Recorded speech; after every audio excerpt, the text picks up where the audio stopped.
ሰላም እንዴት ቆያችሁ ቻናል ቤተሰቦች እንደምታውቁት ሰሞኑን ብዙም ቪዲዮ እየሰራው አይደለም ያም የሆነበት ምክንያት ያው በተለመደው ምክንያት ነው ትምርት ሰሞኑን በጣም ቢዚ አድርጎኛል ለዛ ነው የጠፋሁት ዛሬም አክቹአሊ ቪዲዮ መስራት ፕላን አልነበረኝም ጧት ከእንቅልፌ ስነሳ ግን ስልኬ በሙሉ ኖቲፊኬሽን ብቻ ነበረ ፌስቡክ ላይ ኢንስታግራም ላይ ዩቲዩብ ላይ ቲክቶክ ላይ በአጠቃላይ ቴሌግራም ላይ ብዙዎቻችሁ አንድ ነገር ሼር ያደርጋችሁ ነበር አንድ ዜና ተለቋል እስቲ ይሄን ነገር አጣራልን ይያላችሁ ነበር እኔም ዜናውን ስከፍት በመጀመሪያ የተሰማኝ ነገር ምንድነው ይሄ ነገር ውሸት ነው በአጠቃላይ ውሸት መሆን አለበት ምክንያቱም የተለመደ ነገር ነው ብዬ ነበር ያሰብኩት ለማጣራትም ፍላጎት አልነበረኝም ግን የናንተ ሜሴጅ ሲበዛ በመጨረሻም እስቲ ቼክ ላድርግ ይሄን ነገር ብዬ ቼክ ያደረኩኝ ነበር አንዳንድ ሰዎች ጋር እየደወልኩ ነበር ለጊዜው ስማቸውን መጥቀስ አልፈልግም ለአንዳንድ አርቲስቶችም ደውዬ ቼክ ለማድረግ ሞክሬ ነበርና በአጠቃላይ አጣርቼ ያገኘሁትን ነገር ነግራችኋለሁ ከዛ ፊት ግን ስለ ታሪኩ ብርሃኑ ባባ አንድ ነገር ልበላችሁ የኢትዮጵያን ፊልም የሚያይ የኢትዮጵያን ሶሻል ሚዲያ የሚጠቀም ታሪኩን የማያውቅ ሰው ባባን የማያውቅ ሰው አለ ብዬ አላስብም እኔ በበኩሌ በጣም በብዙ ፊልሞች ተሳትፏል ቦሌ ማነቂያ ሀብታም ልጆች ተረት ሲነበብላቸው ሲተኙ አይተሽ ጥያቄ ጠይቀሽ ሲተኛለሽ አባት ሀገር ኮከባችን ሁሉ ጊዜ አንቺ የበለጥሽኝ ይመስልሽ ነበር ሁሉ ጊዜ የቀደምሽኝ ይመስልሽ ነበር ዛሬ በዘገየ ምን ራስ ይቀድምሽ እርቅ ይሁን በቃ እቺን አንድ እንጠቀማለን ከዛ ዞረን ሰልፊ አንድ እና እሷ ሂድ ባለች ቁጥር እንደ በግ ተነዳን ጋር ትመጣለ ለምን እንዳያስ ቢሆን ያራዳ ልጅ እኔና ይሄ ልጅ ምን ታወቀው በማከክ ነው ይሄ ልብስ ከተወለድን ጀምሮ አብሮን ያለው ልብሱም ሌላ ልብስ እንደማንገዛ ገባውና ስናድግ አብሮን እየተለጠጠን መጣ ፍቅርና ፌስቡክ ኢዮሪካ በቁም ካፈቀርሽኝ ከባድ ሚዛን የሞግዚቷ ልጆች ወንድሜ ያዕቆብ ብላቴና ጥቂቶቹ ናቸው እሱ ከተሳተፈባቸው ፊልሞች ስንት ሰዓት ነው ሰዓት 6:20 እነዚህ ሁሉም ፊልሞች የኔ ፌቨራይት ፊልሞች ናቸው አሁን ለማሽቃበጥ ምናምን ከዚህ ዓለም በሞት ተለይቷል የሚል ዜና ስለሰማው ምናምን አይደለም የኔን ቪዲዮ ከዚህ በፊት የምታዩ ሰዎች ካላችሁ ስለ ታሪኩ ብርሃኑ ባባ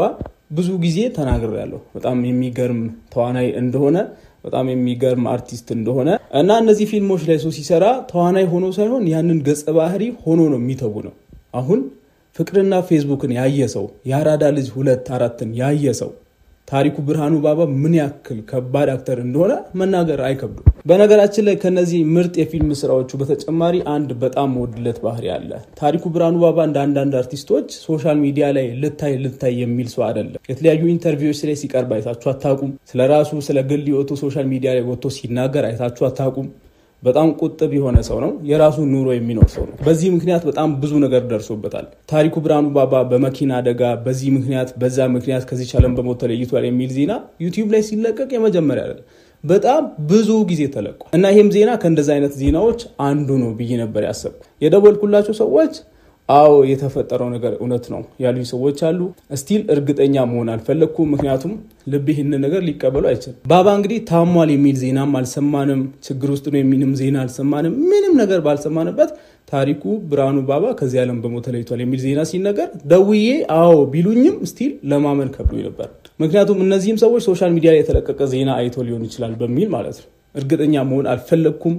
ማመንም አልፈለኩም ውስጤም ይሄን ነገር ሊቀበሉ አልቻለም በጣም ወጣት ነው ገና ነው ምንም ነገር ስለሱ አልሰማንም ሞተ የሚል ዜና ሰማ እንዴት ልቀበል ይችላል በዚህ ምክንያት እንግዲህ እርግጠኛ መሆን ስላልፈለኩ ድጋሚ ቼክ ማድረግ ጀመርኩኝ እንደገናም ለማጣራት ሞከርኩኝ ግን በመጨረሻ አንድ እርግጠኛ መሆንበት ምንጭ አገኘው በዛም እርግጠኛ ሆንኩኝ ማለት ነው በጣም ብዙ ሰዎች ስለጠየቃችሁ ለእናንተ ምላሽ እንዲሆን ነው ይሄንን ቪዲዮ ይሰራ ያለው ከዚህ ዓለም በሞት ተለይቷል የሚል ዜና በጣም ከቅርብ ሰው በጣም ከማምነው ሰው መረጃ አግኝቻለሁ እና የተፈጠረው ነገር ይሄ ነው በአጠቃላይ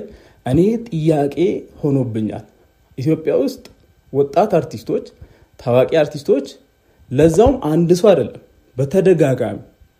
ታዋቂ ወጣት አርቲስቶች ከዚህ ዓለም በሞት ተለይቷል የሚል ዜና ስንሰማ ኖርማል ሆኖብናል ምንድነው ምክንያቱ ምንድነው ኢትዮጵያ ውስጥ ታዋቂ ወጣት አርቲስቶች በድንገተኛ ህመም የሚለው ቃል ምንድነው ታዋቂ አርቲስት ወጣቶችን ብቻ የሚያጠቃ ድንገተኛ ህመም ምንድነው እኔ ሊገባኝ አልቻለም በአመት 5-6 ለዛውም ወጣት ይሆኑ ምንም ዜና ስለነሱ ሳንሰማ ታሟል የሚል ነገር ሳናይ በድንገት ከዚህ ዓለም በሞት ተለይቷል የሚል ዜና በተደጋጋሚ ኢትዮጵያ ውስጥ የተለቀቀ ይሄ ነገር ለሁላችንም በተለይ ለወጣቶች ጥያቄ ሊሆንብን ይገባል ምንድነው ድንገተኛ ህመም? እኔ ጥያቄ ሆኖብኛል። ለዛውም 1 2 አይደለም በአመት 5 6 ይሄንን ዜና ስንሰማ ለዛውም በጣም ፍሪኩዌንት በሆነ መልኩ በ2 በ3 ወር ልዩነት ታዋቂ አርቲስት ለዛውም ወጣት ከዚህ ቻለም በድንገተኛ ህመም በሞት ይለያል። ምንድነው ምክንያቱ? ይሄን ነገር ሁላችንም ልንጠይቅ ይገባል ባይነኝ እኔ። ተጣርቶም ፉል ዶክመንተሪ መሰራት አለበት በዚህ ጉዳይ። ከዚህ ሁሉ በፊት ግን የታሪኩ ባባ አድናቂዎች፣ የታሪኩ ባባ ወዳጅ ዘመዶቹ በአጠቃላይ እግዚአብሔር ያጽናናችሁ ብያለሁ። የታሪኩ ባባም ነፍስ በሰላም ትረፍ። እኔ በበኩሌ በጣም ሾክድ ነው የሆንኩት፣ ደንግጫለሁ። እውነትም አልመሰለኝም። እንደነገርኳችሁ ታሪኩ ብርሃኑ በጣም የማደንቀው አርቲስት ነው፣ በጣም የማደንቀው ተዋናይ ነው። ፊልሞቹን በጣም ወድጄ ነው ማየው። እኔ የኢትዮጵያ ፊልም ብዙም ተመልካች አይደለሁም፣